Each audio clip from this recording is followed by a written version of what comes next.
He was my tutor, but he had a secret life. Part 1, the assignment. I've always been good at pretending. Pretending I understood algebra when I didn't. Pretending I wasn't bothered when my friends made plans without me. Pretending that everything in my life was perfectly put together, even when it was unraveling like the edges of my favorite hoodie. So when my mom sat me down with that "we need to talk" expression and waved a red-inked math test in my face, I just nodded like it didn't sting. "I already spoke to your guidance counselor," she said, pouring herself tea like she hadn't just crushed my spirit. "You're getting a tutor." Great. Another thing to add to the growing list of things that made me feel like a failure. But I didn't argue. I didn't roll my eyes. I just said, "Okay," and stared at the black hole of a D+ at the top of the paper.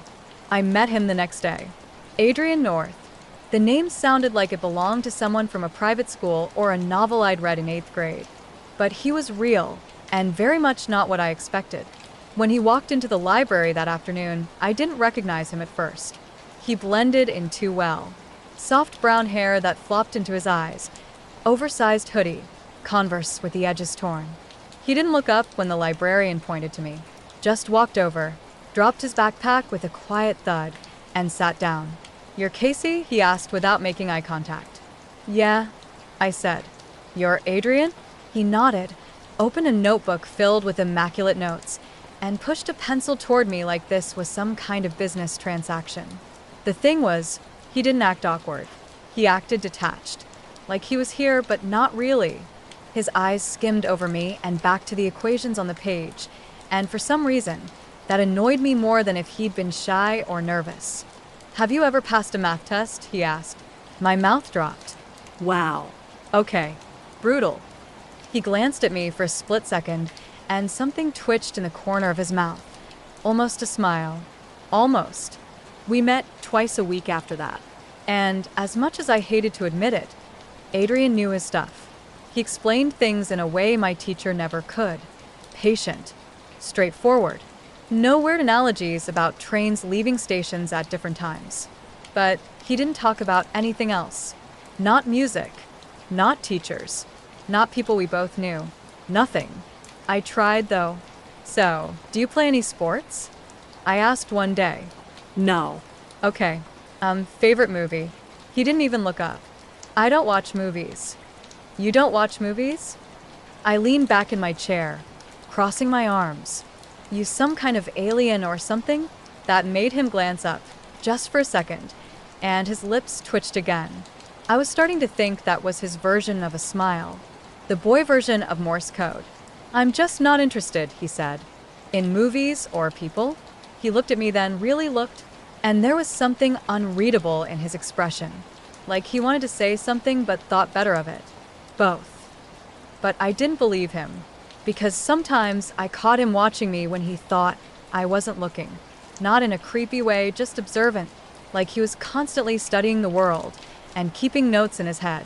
And once, when I dropped my pencil and it rolled onto the table, he beat me to it. Our fingers brushed, and I swear I saw him flinch. Not because he didn't want to touch me, but because he wasn't used to being that close to someone. It made me wonder what else he wasn't used to. A few weeks in, something weird happened. We were supposed to meet on a Thursday. Same time, same table. But Adrian didn't show up.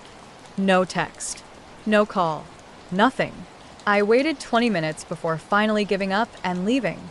I walked out into the parking lot, digging for my keys, when I saw him across the street. At first, I wasn't sure it was him.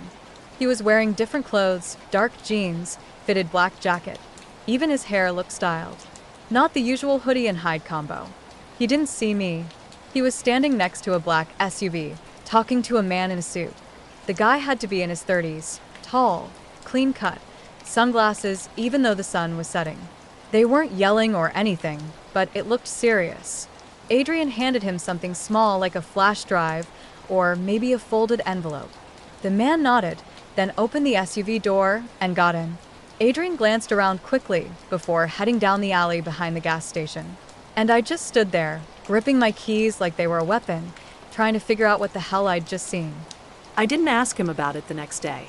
Mostly because I didn't know how. Hey, saw you looking like a teenage spy in the parking lot. That your part-time job. Yeah. No. But I watched him closely during our session. The way he tapped his pencil exactly 3 times before answering a question.